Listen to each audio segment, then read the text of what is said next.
Essa é a aula 4 do curso de Química Orgânica 1 e se refere ainda à estrutura das moléculas, agora com um novo modelo.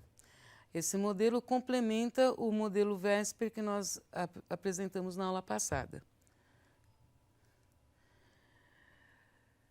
Esse modelo que está apresentado aqui na tela, ele representa a estrutura da molécula de duas maneiras. À esquerda é a fórmula estrutural e à direita é o modelo em bola e bastão. Em azul está representado o carbono e em vermelho os hidrogênios. Sempre nesses modelos, os ângulos de ligação mimetizam os ângulos que são propostos para representar a estrutura da molécula. No caso das ligações simples, carbono-hidrogênio, quando o carbono está ligado a 4 elementos, os ângulos de ligação são os ângulos de um tetraedro. E essa estrutura representa a mesma coisa, onde essa cunha está dizendo que o hidrogênio está saindo do plano, então esses dois hidrogênios estão saindo do plano e os demais hidrogênios estão representados no plano. Como é com que, considerando a distribuição de elétrons do carbono, nós podemos explicar a formação de 4 ligações simples equivalentes. Lembrando então que a distribuição dos elétrons do carbono, que são 4 elétrons na última camada, seria 2 elétrons no orbital 2s e 2 elétrons nos orbitais p. Os orbitais p estão representados degenerados, ou seja, com a mesma energia. Então, esses elétrons aqui estão em orbitais p degenerados. Orbitais degenerados são de energia igual. Então, no eixo Y, nós temos energia e para baixo, que não está representado porque não interessa, estão os elétrons do nível 1. Nós só estamos representando aqui os elétrons de valência. Os químicos se preocupam mais com os elétrons de valência, porque os elétrons de valência são os elétrons que estão representados, que estão envolvidos nas ligações químicas. Então, sempre as ligações químicas envolvem os elétrons de valência. Os elétrons mais internos não estão envolvidos nas ligações químicas e não estão envolvidos, portanto, nas reações químicas. Se a gente pensar na distribuição eletrônica dessa maneira, eu faria 2 ligações covalentes iguais e conseguiria fazer mais uma ligação covalente compartilhando um par de elétrons nesse orbital vazio e ainda podia compartilhar esse par de elétrons com um orbital vazio do outro elemento. Isso não corresponde a 4 ligações covalentes iguais. Então, se precisou pensar em alguma maneira de mudar essa distribuição eletrônica ou essas funções de onda para que elas fossem todas equivalentes. Então, agora eu preciso voltar um pouquinho atrás para recordar algumas coisas que vocês aprenderam na química geral e que talvez não lembrem tão bem, que é orbitais são funções de onda. Funções de onda são funções matemáticas. Funções matemáticas são simplesmente funções matemáticas que descrevem a energia dos elétrons. Portanto, na hora que eu reconfiguro essas funções matemáticas, eu posso obter novas funções matemáticas, atômicas ainda. Então, o que eu faço? Eu combino esses orbitais S e P e obtenho novas funções matemáticas que são chamadas SP3, porque foram combinadas 4 funções matemáticas, uma função S e 3 funções P. Se eu combino 4 funções matemáticas, eu vou obter 4 funções matemáticas como resultado dessa operação. E são 4 funções matemáticas agora iguais. Todos esses orbitais iguais, eu distribuo, então, os 4 elétrons que eu tinha para distribuir, era 1, 2, 3, 4, 1, 2, 3, 4. Isso são orbitais atômicos. E esses orbitais atômicos, cada um deles tem um elétron. E hibridização é isso, é a mistura das funções atômicas originais, que eram S e P, orbitais. Orbitais são funções matemáticas, para gerar novos orbitais, que não são mais orbitais S ou P, são orbitais agora SP, no caso SP3, porque foram hibridizados um orbital S e 3 orbitais P, e esses orbitais são os novos orbitais atômicos onde serão distribuídos os elétrons. Reparem que eles são de mesma energia. Então, agora eu tenho 4 elétrons desemparelhados para formar 4 ligações covalentes com os elementos que tiverem que se combinar aí com carbono. Por exemplo, 4 hidrogênios. Essa é a representação gráfica do processo. Um orbital S combinado com 3 orbitais P para dar origem a 4 orbitais sp3. Então, são 4 novas funções de onda atômicas, que tem 25% de caráter S e 75% de caráter P, porque são 3 orbitais P e um S. Bom, e se fosse, nesse caso, eu estou ligando aqui, deixa eu dar um exemplo. Aqui é para formar CH4, certo? Agora vamos formar um outro tipo de ligação, que seria este aqui.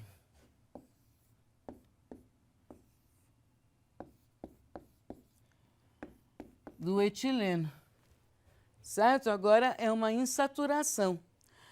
Então, eu tenho uma ligação que é uma ligação dupla. A gente diz que se formou um orbital molecular sigma e um orbital molecular pi. O orbital molecular se forma pela junção de 2 orbitais atômicos. Então, vamos ver como se dá isso. Aqui, eu tenho um carbono ligando no outro carbono por uma ligação sigma. E um carbono ligando no outro carbono por uma ligação pi. Esses são os orbitais moleculares, então, sigma e pi. Esse modelo que vem abaixo é exatamente para discutir essa situação. A mesma distribuição de elétrons por carbono que nós discutimos no caso anterior. Claro, são os mesmos orbitais atômicos. Mas agora eu não quero formar 4 ligações iguais. São 3 ligações iguais, 3 ligações sigma e uma ligação pi, que é diferente. Portanto, na hora que eu faço a hibridização, eu quero obter 3 orbitais iguais e um diferente. Os 3 orbitais iguais, portanto, são sp2. E o diferente é o P, que é não hibridizado. Então, o que eu tenho? Eu tenho 3 orbitais sp2, que por serem 3 domínios de elétrons, se distribuem no plano, e perpendicular a esse plano eu tenho o orbital P. Então, perpendicular ao plano eu tenho um orbital P num carbono, e perpendicular ao plano eu tenho o orbital P no outro carbono. O que acontece? Esses 2 orbitais P não hibridizados se curvam acima e abaixo do plano para formar a ligação pi. Um elétron vem de cada carbono. 2 elétrons formam orbital molecular. Então, é exatamente o que está mostrado aqui. Nesse caso, o que nós temos é mostrado aqui em verde o orbital π. Esse orbital π que está acima e abaixo do plano onde estão ligados os hidrogênios e os carbonos, né? Então, eu tenho o carbono ligado no carbono, aqui está mostrado em rosa, depois o carbono ligado no hidrogênio, que está mostrado em vermelho. E acima e abaixo do plano, a ligação π.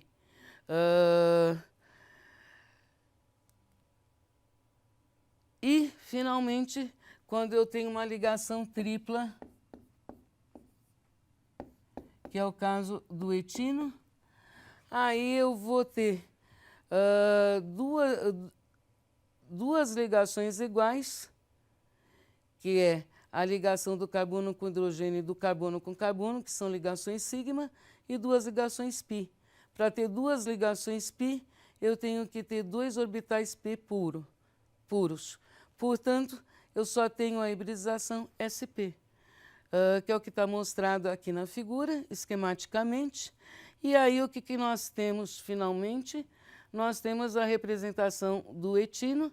E reparem, aqui é carbono, carbono.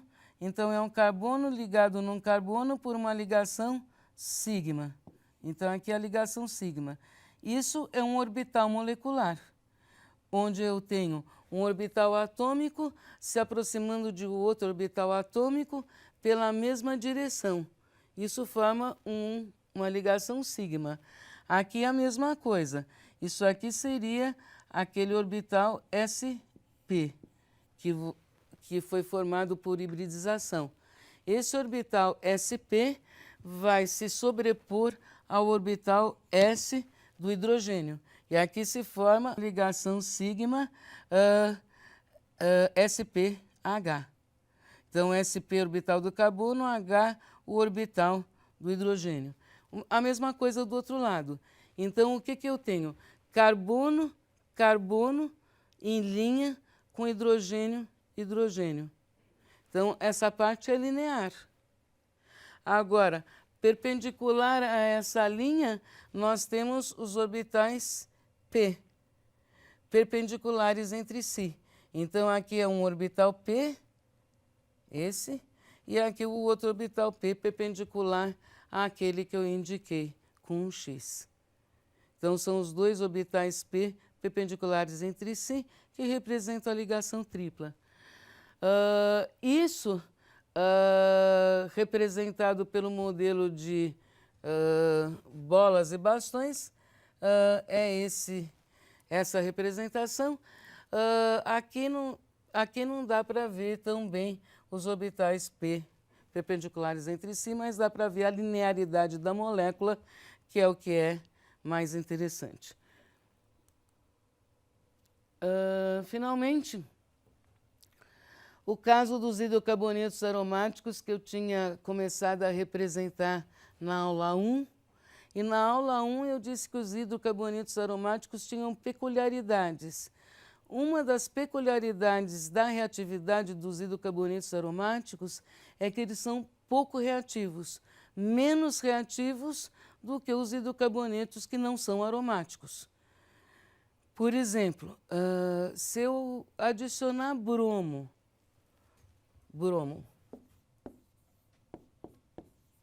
a um alceno, então eu faço uma solução de bromo, indiclorometano e gotejo sobre o alceno. Ou faço a solução do alceno, indiclorometano e gotejo o bromo nessa solução. O bromo vai desbotando, porque o bromo é um líquido de cor marrom intensa, marrom avermelhada. Conforme esse líquido goteja nessa solução que contém o alceno, o que acontece? Acontece uma reação e eu obtenho o dialeto. E esse dialeto é incolor. Então, o bromo que era colorido dá origem a um dialeto, que é o dibromo alcano, e esse dibromo alcano é incolor. Essa reação é basicamente instantânea. É muito fácil de ocorrer. Existe um teste na indústria chamado de índice de iodo, Em vez de fazer a titulação com bromo, se faz com iodo. O índice de iodo é uma maneira de eu perceber quantas insaturações existem numa molécula. Então, o que se faz é titular a solução da substância cujas insaturações eu quero determinar com essa solução de iodo para contar quantos mols de iodo foram consumidos. Sabendo quantos mols de iodo foram consumidos por mol de substância, eu sei quantas insaturações essa substância tinha. Isso se chama índice de iodo e é um teste usado na indústria, que eu descrevi grosso modo. O que acontece? Por que eu falei isso? Porque o bromo não adiciona a um composto aromático. Então, enquanto ele adiciona facilmente a um alceno que tem uma insaturação, ele não adiciona a um aromático que supostamente tem 3 insaturações. Então, esse era um comportamento diferente do composto aromático. Se não adiciona é porque o composto aromático tem mais estabilidade do que o alceno. Então, foi em busca da resposta para essa estabilidade que se fizeram vários estudos sobre os compostos aromáticos. E uma das propostas que existem é que a nuvem π seja deslocalizada acima e abaixo do plano do anel que contém os carbonos do composto aromático, por exemplo, do benzeno. Então, os 6 carbonos estão dispostos num plano, é um hexágono, né? Que está num plano, contido num plano, e acima e abaixo desse plano está a nuvem π, que é deslocalizada. E um dos princípios que se pensa sempre na química orgânica é que quanto mais deslocalizada estiver a nuvem π, mais estável é o composto. Então, uma ligação que é localizada é menos estável do que uma ligação que é deslocalizada em toda a estrutura, como é o caso aqui do composto aromático, e é isso que está representado aqui. Então, eu tenho uma deslocalização, aqui está mostrando os orbitais P para cada um dos carbonos, olha, cada um dos 6 carbonos com seu orbital P, certo? E aí, esses 6 orbitais P, que são os 6 orbitais de cada correspondentes a cada um dos carbonos, eles podem fazer uma única nuvem, que é o que está representado ali em verde à direita.